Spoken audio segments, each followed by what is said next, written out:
We back up in this thing, man. Time and time again. Time and time again, them goddamn me never walk alone boys just make me look like a goddamn fool on the goddamn internet. Y'all know last week Tottenham dropped them points to Aston Villa and all like, yeah, Tottenham, them you never walk alone boys. We coming for that 5th place spot.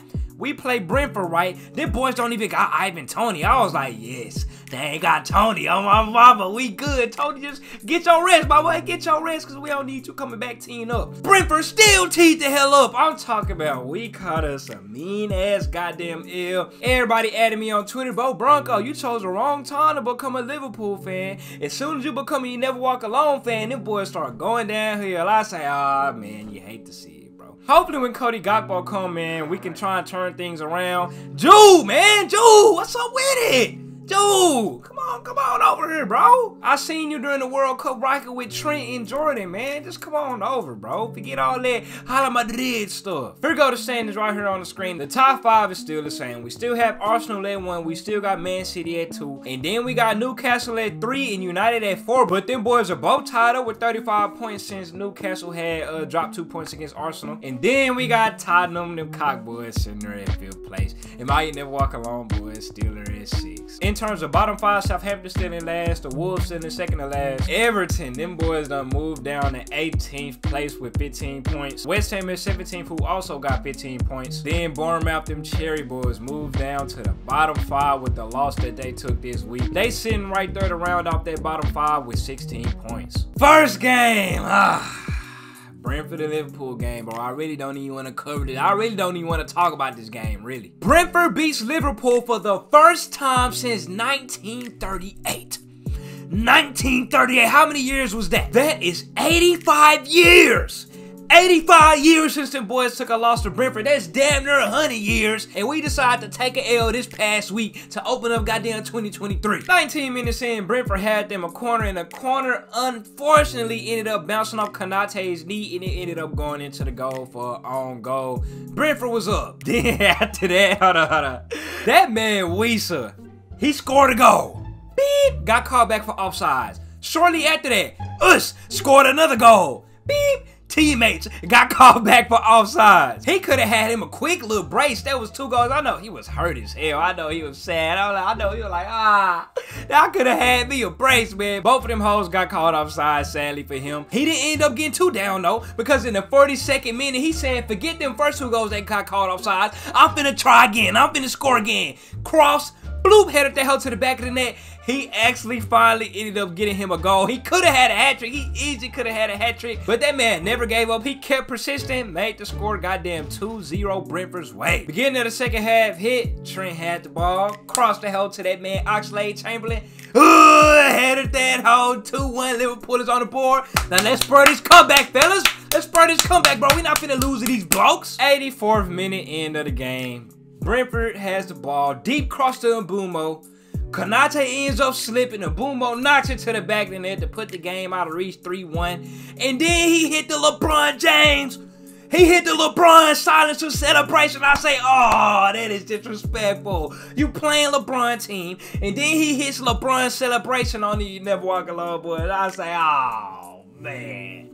Ain't no way y'all let bloke do that. Damn, bro. Brentford whoops Liverpool's ass 3-1. And that man Virgil finna be out for weeks because he strained his hamstring, bro. It ain't looking too good for the You Never Walk Alone boys, man. Newcastle versus Arsenal, the number 1 team versus the number 13 team. The game ended 0-0, but it was shrouded with controversy, bro. I heard them Newcastle boys are doing a whole bunch of time wasting. I ain't gonna lie, bro. I can't even get my feedback on this because I swear the handball rules. It's a new rule to handball. Every time I try to decide if it's handball or not. It was close to the end of the game. The ball was shot and the Newcastle dude was like turning his body, but his arm was tucked in his body like this, right? But the ball ended up coming up and hitting his hand like while his arm was tucked in. Me personally, I don't think that should be a handball because ain't that like natural position? Like y'all be saying natural position. He didn't extend his arm or nothing. He had it tucked in his body, but it ended up hitting his arm, sadly. I do think that the refs made the right decision. I don't think that should have been a handball. But, you know, everybody else on Twitter say that's a clear handball according to all the other handballs that they don't call, like, in previous games this season. That should have been a handball. I don't know. Let me know down in the comments what y'all think. Should that have been a handball or not? During this game, the ball was in play for a total of 43 minutes and 17 seconds. 43 minutes, 17 seconds. It is 90 minutes total game time plus added time, and the ball was in play for even less than half of that, man. We need that World Cup added time back, boy. You already know that, boy. Them hoes be 10 minutes added time, 12 minutes added time. We need that back because that's just despicable, bro. Everton versus Brighton. Everton coming off against that draw against Man City, but too bad they couldn't do nothing with the mojo that they got from that game. 14th minute, Mitoma got the ball on the left side of the field, cut inside, struck it to the back of the net, 1-0. Second half hit, 51st minute, Sarmiento passed to Evan Ferguson inside the box, and Big Ferg ended up putting that hoe in to make it 2-0. 3 minutes later, Solly March with a nice egg onto my goal of the week nominee. Had the defender flopping like a goddamn fish when he was shuffling his feet, moving across that box. Ooga, back of the net, 3-0. Everton was just completely defeated. Another 3 minutes after that, misplaced pass. Pascal Gross took off, got the ball, goalkeeper ran out, tipped over the goalkeeper. Goalkeeper slid into the Everton defender and made him do a goddamn front flip. Embarrassed them boys. 4 goddamn 0, man. Brighton straight routed them boys. Brighton looking like they finna get them a clean sheet.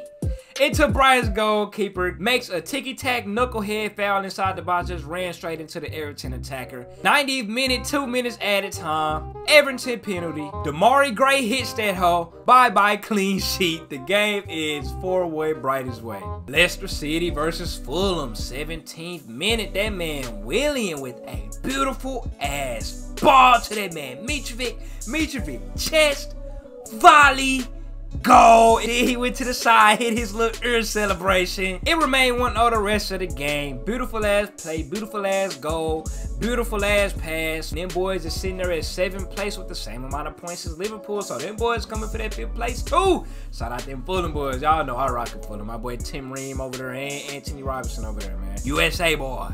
Manchester United versus the Cherries. Come on now, this game was a routing too. 23rd minute, they had them a set piece, a far set piece. Christian Eriksen with a Hooga, deep ass pass, Casemiro with a body to the back of the net for his first Old Trafford goal, and what a memorable one it was. Coming outside of halftime, oh my goodness, Luke Shaw. I call this whole the Luke Shaw play, man. This is gonna be on his career highlight tape. He spurred this whole play. To start the counterattack, they on the whole other side of the field, the opponent's final third, or is it their own final third? He passed that hoe to Marcus, went on the run. Marcus passed that hoe back to Luke, and Luke got the dashing up that left side, boy. Luke to Bruno, Bruno to Garnacho, Garnacho back to Luke in the middle of the box to hit it in. They traveled the whole way of the field, all spurred, one centerpiece by Luke Shaw. What an amazing goal it was. What a run it was. What a finish. What a play. Shout out Luke Shaw, man. 2-0 Manchester United in the 49th. 4 minutes before the game, and if that man Marcus Rashford say, come on, man, I gotta give you what? It's been my time. I've scored in the last 5 goddamn games we done played in Old Trafford, so I'm finna score again. It was a deep ass cross to Bruno Fernandes.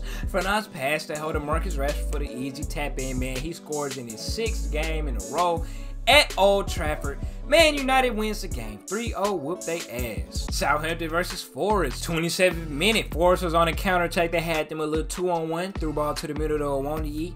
Not to the back of the net. 1-0 Forest, and it stayed that way the rest of the game. Forest gets that dub over the Saints. Leeds United versus West Ham. Hey, this hoe was a banger. Them boys was going back and forth throwing them haymakers. 27th minute. Wilfred Janato had that hoe. Look, give and go with Somerville, and Janato put them Leeds boys out front early. It's 1 minute of added time now at the end of the first half, and Leeds United concedes a penalty. Luis Paqueta lines up to take it. He runs up, he slows down, stutter step, hop, knock that hell to the back of the net to equalize the game going into the half. Coming right outside of halftime, Skamaka with a outside that beezy. 2-1 West Ham just like that, and Rodrigo say, nah, bro, nah, you think I'm gonna let you hit it outside the beezy in my home turf? Let me one up you real quick. 70th minute, Rodrigo with a outside that beezy. In that game, it tied 2-2.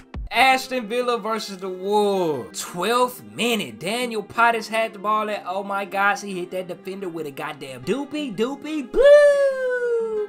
Put them boys on the board early. That was nice, Daniel. That was pretty, Daniel. It was 1-0 going into halftime, and damn near the rest of the second half. 78th minute. Them Aston Villa boys say they ready to be clutch. Cross over the top to Danny Ings, and Danny Ings ended up equalizing that hoe with 12 minutes left to play in the game. The game ended tied 1-1. Crystal Palace versus them Cock Boys. After that L them Cock Boys took last game week, man, them boys say, come on, bro, we gotta avenge ourselves. And Crystal Palace happened to be the victim. This game was Larry Lane's 300th Premier League appearance, so y'all already know that boy had the tee up. The game was 0-0 going into the second half, but 3 minutes outside of halftime, Perisic crossed that hoe to the middle to Harry Kane, and he hopped up, headed that hoe to put the Cock Boys on the board and to get him a goal on his 300th Premier League game. And Mr. Larry Lane wasn't actually, I'll call you Harry Kane. I'll give you your name, babe. Just the sake of this game that you got to embrace.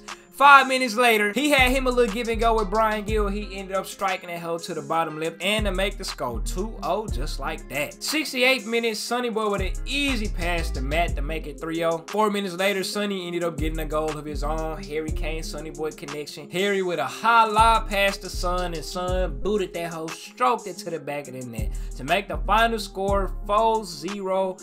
Tottenham over Crystal Palace. And for the last game of the evening, we have Chelsea versus Manchester City. Now, I found an interesting stat on Twitter.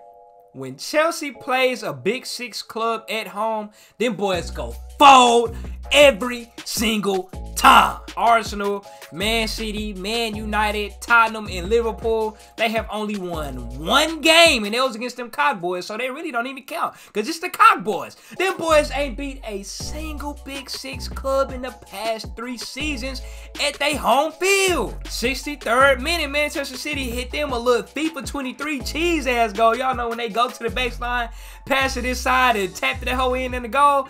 That's exactly what they did. Jack Grealish had that hoe by the baseline, threw ball that hoe to Riyadh right in front of the goal for a tap in. A little cheese ass FIFA goal, but it won them the game. Man City beats Chelsea at their home field. Who would have thought? Chelsea just keeps falling down the standings. Them boys is 10th, and they got an injury bug right now. My boy Christian ended up getting hurt, and Raheem ended up coming off the field because of injury. And they negotiations with Enzo Fernandez ended up falling through for whatever reason. I ain't looked up too much in it, but all I know, not too long ago, it was a done deal to sign Enzo Fernandez for like $125 million.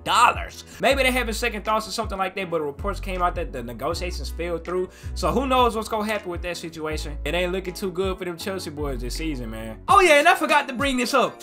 Did I not tell y'all boys that Crystal Palace was gonna lose this week, no matter who they played? After they lost last week, I was like, bro, whoever Crystal Palace play, I don't even know who they play, them boys are gonna lose because they win a game, they lose. They win, they lose. They win, they lose. I'm gonna go ahead and say it right now. Whoever they play, it don't matter who they play, them boys are gonna win next week. Let me see who let me look up who they play real quick. They play Chelsea next. Okay, they play Chelsea next. I put me on record, write it down, take a picture, screenshot, record y'all and all my profit. Crystal Palace will beat Chelsea Football Club next week. Mark my words. I'm out.